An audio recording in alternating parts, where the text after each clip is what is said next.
Spring season అయితే ఇక్కడ start అయ్యి మేముండే ఏరియాలో లాస్ట్ వీక్ అయితే ఫ్రాస్ట్ డేట్ అయితే వచ్చిందండి. సో ఇప్పుడైతే మనం ఈ ప్లాంట్స్ అన్నిటిని అవుట్డోర్లో గ్రౌండ్కి మూవ్ చేయొచ్చు. నేను దీన్ని డైరెక్ట్గా తీసుకెళ్ళి గ్రౌండ్లో పెట్టాను అనుకోండి, ఈ సడన్ చేంజ్ ఆఫ్ వెదర్కి ఇది ఇన్ని రోజులు ఇంటి లోపల కొంచెం వామ్గా ఉంటుంది. సడన్గా బయట తీసుకెళ్తే వెదర్ ఎట్లా ఉంటుందో సడన్గా ఈ ప్లాంట్స్కి తట్టుకోలేకుండా కొన్ని అయితే డ్రై అయిపోతుంది. సో దీనికనేసి ఒక ప్రాసెస్గా తీసుకెళ్ళి మన అవుట్డోర్కి మూవ్ చేయాలి. సో ఏం చేస్తామంటే నార్మల్గా ఈ ప్లాంట్స్ని తీసుకెళ్ళి ఫస్ట్ అవుట్డోర్లో ఒక 2 hours అయితే పెట్టాలి. తర్వాత మళ్ళీ ఈవినింగ్ ఒక 2 hours తర్వాత సన్లైట్ బాగా పడినాక తీసుకొచ్చి మళ్ళీ లోపల పెట్టేయాలి.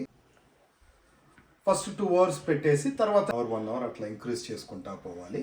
ఇదిలాగా ఒక 1 week అన్నా మనం దీన్ని ఈ ప్లాంట్స్ని అవుట్డోర్కి వెదర్కి కొంచెం అలవాటు చేసి ఒక 1 week తర్వాత మనం పర్మనెంట్గా గ్రౌండ్కి అయితే మూవ్ చేయొచ్చు.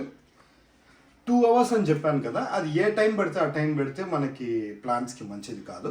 సో ఒక ఎర్లీ మార్నింగ్ ఒక బాగా నూన్ టైంకి ముందు ఉండే సన్లైట్ కానీ లేదంటే సన్సెట్కి దగ్గరలో ఉండేటప్పుడు కానీ అట్లాంటప్పుడు 2 hours మనం సన్లైట్ పెడితే మంచిది. ఇప్పుడు మా హౌస్లో గార్డెన్లో చూసినట్టయితే ఒక ఏరియా ఉంది, అక్కడ వచ్చి ఒక 2 hours మాత్రమే మాకు సన్లైట్ ఉంటుంది, మిగతా టైంలో షేడ్ ఉంటుంది. సో నేను అట్లాంటి ఏరియాలో కొన్ని ప్లాంట్స్ పెడతాను. లేదంటే మీకు నేను ఒక కవర్ లాగా చేసి పెట్టున్నానండి, అది చూపిస్తాను మీకు వీడియోలో. సో అక్కడ కూడా కొన్ని ప్లాంట్స్ పెట్టున్నాను. మీరు అదిలాగా ఉంటే మీకు ఆప్షన్ ఉంటే అదిలాగన్నా పెట్టుకోవచ్చు. బట్ డైరెక్ట్ సన్లైట్కి అయితే ఎక్స్పోజ్ చేయకూడదు ప్లాంట్స్ని.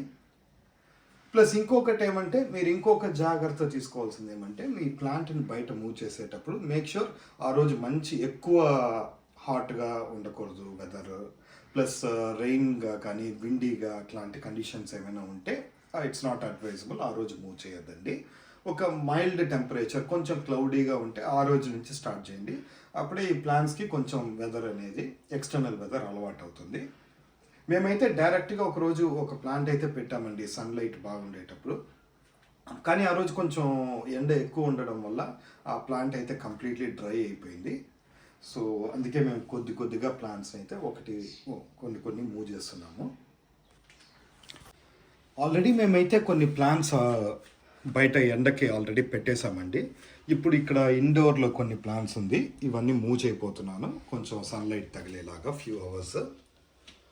సో ఇప్పుడు నేను ఏమేమి ప్లాంట్స్ మూవ్ చేయబోతున్నానంటే ఇక్కడ కొన్ని బ్రింజాల్ ప్లాంట్స్ ఉంది. సో ఈ బ్రింజాల్ ప్లాంట్స్ అన్నిటినీ కొంచెం కాసేపు ఎండలో పెట్టబోతున్నాను. ఈ టొమాటోస్, చిల్లీస్ అట్లాంటిదంతా ఈ సీజన్లో మంచిది. ఇది వచ్చి ఒక బాల్సమ్ ఫ్లవర్ ప్లాంట్, ఇది కూడా చూడండి. ఇది లోపల ఇండోర్లోనే మీకు ఫ్లవర్స్ అంతా స్టార్ట్ అయింది, చూడడానికి చాలా బాగుంది. ఇది వచ్చి బ్రాడ్ బీన్స్, ఇదంతా స్వీట్ పొటాటో స్లిప్స్. సో ఇక్కడ కొన్ని బ్రింజాల్ ప్లాంట్స్, ఇవన్నీ ప్రస్తుతానికి నేను ఒక ఫ్యూ అవర్స్ ఎండలో పెట్టేదని తీసుకొచ్చానండి. ఇప్పుడు ఆల్మోస్ట్ ఈవినింగ్ కొంచెం సన్సెట్ టైం కాబట్టి ఎక్కువ ఎండ ఉండదు, మైల్డ్గా ఎండ ఉంటుంది. సో ఒక ఫ్యూ అవర్స్ ఇది బయట పెట్టి మళ్ళీ ఈవినింగ్ అయితే లోపల తీసుకెళ్ళిపోతాను.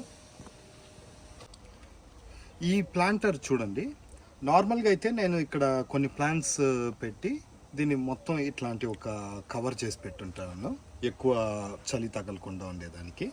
కొంచెం సన్లైట్ ఈ ఈవినింగ్ టైంలో ఈ ఏరియాలో పడుతుంది. సో అట్లాంటప్పుడు నేను ఈ కవర్ని అయితే ఓపెన్ చేసేస్తాను. ఒక 2-3 hours తర్వాత మళ్ళీ కవర్ చేస్తానండి. కొంతమంది ఇంట్లోపల తీసుకెళ్ళి మళ్ళీ బయట తీసుకురావాలంటే కొంచెం ఎక్కువ వర్క్ ఇబ్బంది అనుకుంటే ఇలా ఆప్షన్ కూడా మీరు ట్రై చేయొచ్చు. మీ ఇంట్లో ఇట్లాంటి ఏదైనా స్పాట్ ఉంటే మీరు మేక్ షూర్ ఇట్లాంటి కవర్ వేసి కొంచెం దాన్ని వామ్గా పెట్టండి. సన్లైట్ పడేటప్పుడు మీరు ఓపెన్ చేసి కొంచెం సన్లైట్ పడితే సరిపోతుంది, తర్వాత కవర్ చేసి. కవరింగ్ అయితే మీరు ఇట్లాంటి బయట స్పాట్లో పెట్టాలి అని అనుకుంటే మేక్ షూర్ మీకు అన్ని సైడ్స్లో బాగా కవర్ అయి ఉండాలి. ఇది చూడండి, ఇది ఇంకొక ఏరియా, ఇక్కడ కూడా నేను కొన్ని ప్లాంట్స్ అయితే పెడతాను. సో ఇప్పుడు ప్రస్తుతానికి ఏం కవర్ చేయలేదు, బట్ ఈవినింగ్ అయిందంటే నేను మొత్తం కంప్లీట్లీ కవర్ చేసేస్తాను, ఈ ఫ్రాస్ట్ చలి లోపల వెళ్ళకుండా. ఈ ఏరియా చూడండి, ఇక్కడ నాకైతే పైన అయితే బాగా కవర్ ఉంటుంది. సో నేను ఒక 2-3 hours ప్లాంట్ని పెట్టుకోవాలి, కొంచెం సన్లైట్ తగలని అనుకుంటే కొన్ని ప్లాంట్స్ ఇక్కడ కూడా తీసుకుని వచ్చి పెడతాను. ఆఫ్టర్ 2-3 అవర్స్ తర్వాత ఇక్కడ నాకు ఒక పాలీ టనల్ లాగా ఉంది. సో ఒక 2-3 అవర్స్ అక్కడ పెట్టేసి మళ్ళీ తీసుకొచ్చి వీటి లోపల పెట్టేస్తాను. సో అది ఫ్రెండ్స్, ఈరోజు అయితే నేను ఆవర్జిన్, టొమాటో, బీన్స్, క్యూకుంబర్, ఇంకా స్వీట్ కార్న్, ఈ ప్లాంట్స్ అంతా నేను స్లోగా బయట పెట్టి ఎండకు అలవాటు చేస్తున్నాను. మిగతా వెజిటబుల్స్ అయితే నేను ఫ్యూ డేస్ తర్వాత బయట పెడతానండి. అప్పుడు ఇంకొక అప్డేట్ వీడియో మీకు ఇస్తాను. ఈ వీడియో మీకు అందరికీ యూస్ఫుల్గా ఉంటుంది అనుకుంటున్నాను. వేరే ఒక వీడియోలో మళ్ళీ కలుద్దాం.